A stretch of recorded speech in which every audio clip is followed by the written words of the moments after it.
marka hore aad baan ku mahadcelinayaa soo jiibteen codsigayni inaad nagu soo birtaan galabta oo nala furtaan waa waqti qaali aad noo galateen aad baan ka mahadcelinaynaa waxa kulmay bank IBS oo 10 sano soo dhamaatay oo dabaldegayo bisha Ramadaan iyo aniga cusub saddexdan shay culayska daraadood yaan ku heshiin in week ugu horeeya qamiista caawga laga dhiga iftaarka ugu weyn ee magaalada Muqdisho macaamiisha ugu weyn ee soo keena oo halkaas ku farxan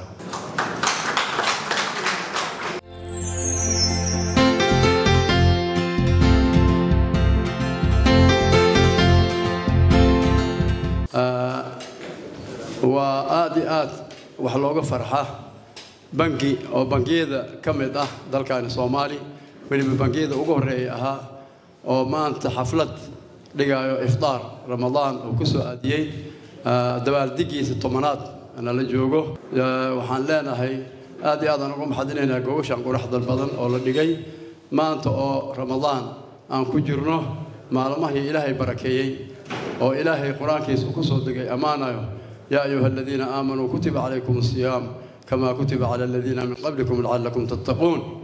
بشاس أو بركيسن أمضان إلهي هبوا سيي بشاس وكل حجرته ليلة خير من 1000 شهر. waxaan aad ugu faraxsanahay maanta inaan anoo macaan sano ka hor ka noqday bangiga IBS inaan qayb ka noqdo sanad guuradeedii tobanaad runtii waxaan isdhihi karaa 10 sano ee IBS ay soo jirtay ee anaguna macaamilka aan u ahaa runtii inay dhalinyarada qaasatan ganacsatada ah inay aad uga caawisay inay maanta soo gaaraan heerar kala duwan waxaan xasuustaa markaan ganacsatada bilaabaynay kulli waalidkeen dhaxal uu nooga dhintay maanan haysan xoogayro jaajaafan ku shaqaynaynay in bangiga uu naga saaciday runtii inaan awood u yeelano adeegyada iyo dalabyada dunida aan uga baahannahay si raaxo leh inaan ku dalba karno oo fikirka iyo waxyaabaha naga guuxay xilligaas wadanka aan rabnay inaan maal gashanona ay naga caawiyaan waxyaabaha aadka aan nooga mahadcelinayno bangiga ka macaamil ahaan waxa kamid ah inay noo maalgeliyeen qaybaheena maqaayadaha ee Istanbul Restaurant Hallskooda waxyaabaha ay aadka nooga caawiyeen waxa kamid ah dhankeena real estate-ka oo Dera Properties la yiraahdo oo Dera Tower iyo Dera Residence iyo kuwa kale oo la mid oo ay ka mid yihiin ee runtii fikirkii nagu dhex jiray iyo qaabkii aan rabnay inaan u soo present gareyn ay naga caawiyeen maalgelintoodii taas marka waxay noo saaciday wadan ugu qaada lahayd 15 sano 20 sano lacag aruurin inaan ku qabano inuu bangigii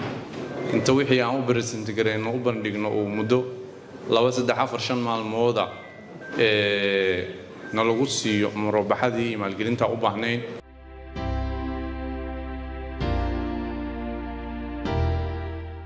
salaan kadib runtii waxay noo tahay farxad iyo reen iyo sharaf inaan caawa goobjoog ka ahaano bangiga IBS oo runtii kamida bangiyada dalka ka hana qaaday oo runtii aad iyo aad u garab istaagay haddaan bahda waxbarashada aad iyo aad noo saaciday u fududeeyay ardadeena inuu siiyo adeegyo aad u hufan inuu siiyo muraabaxo inuu siiyo qaar badan oo kamid ah uu siiyo internship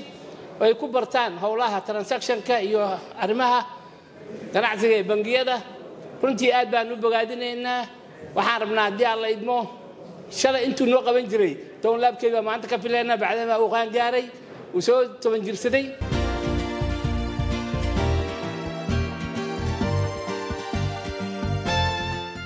waxyaalaha faa'iidooyinka laga gaaro waxaa kamid ah hadda gabdhihii aad arkayseen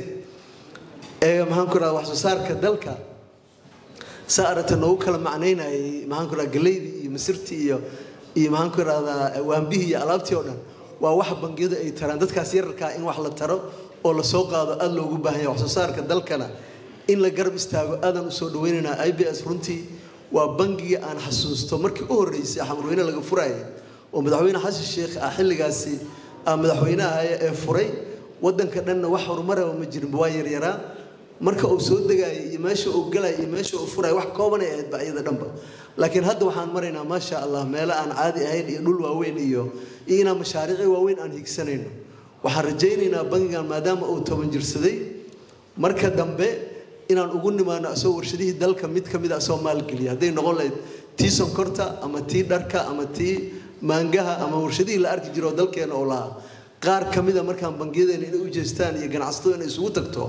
oo aanan iibin badeecad dibadda laga keenay anaga aan badeecadeena iyo dadkeena aan shaqo abuur u sameeyno iskaashanaan rajaynayna markaan wixii ka dambeeyna inaan u jehaysano runtii bangigan IBS waa amaanan yahay waa bangi oo la talaabo qaaday ganacsatada dalkan u soo barbaartay runtii aan dalkana meel uga bixin la jaan qaaday xilliga la furana xilliga ugu baahi badnaayay dadkeena iyo dalkeena ugu baahi badnaayay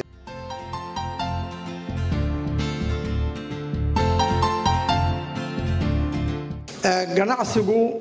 waa labdhabarta nolosha weeyeen ognahay bangiyaduna runtii waxay ka mid yihiin meelaha laga hogaamiyo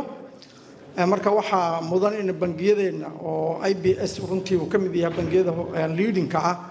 aan ku bogaadino inay abuureen system casri ah oo la jaan qaadaya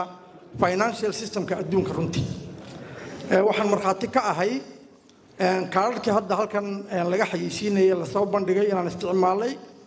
oo meelo badan runtii aan ku isticmaalay ama ha ahaataan airboardada ama meelaha kale ee lacagta runtii uu u baahan in qofku uu jeebka ku ka qaadan lahaa cashless-ka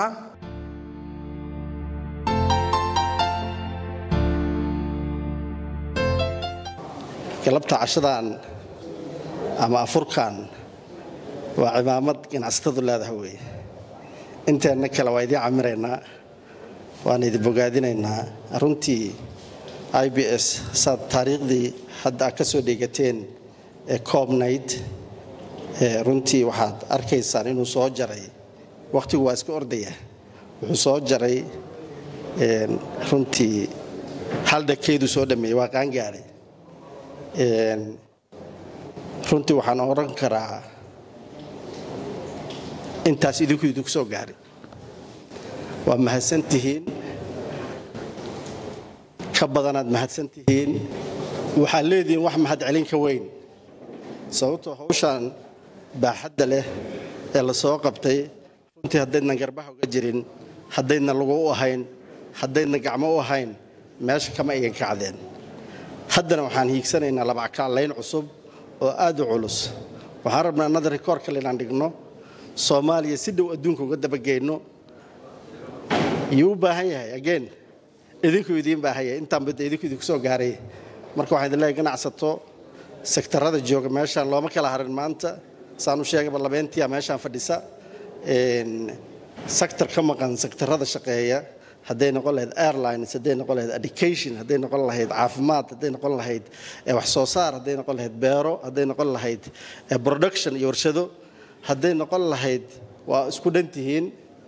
IBS-na waa idin baahan yahay shalay intuu idin baahnaa ka badan buu idin baahan yahay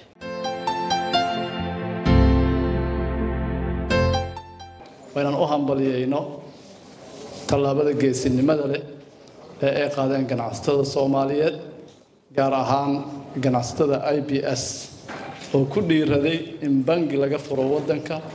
kadibna loo sameeyo hab casri ah oo nidaamsan markii ugu horeysay aniga oo aan qaato Visa card Master card waxaan ka qaatay IBS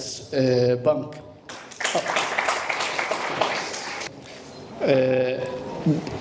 dalkeena maalka yaala aad iyo aad ayuu u yaryahay marka loo fiiriyo waliba maalgelinta uu u baahan yahay dalkeena maal badan in la soo jiido ayaa loo baahan yahay adduunka uu ka yimaado kalsoonidaas meesha ugu weyn ee ka dhici karto waa nidaamka maaliyadeed ee dalka uu leeyahay sharciyadiisa iyo dadka ka shaqeeya iyo bangiyadiisa iyo maamulkiisa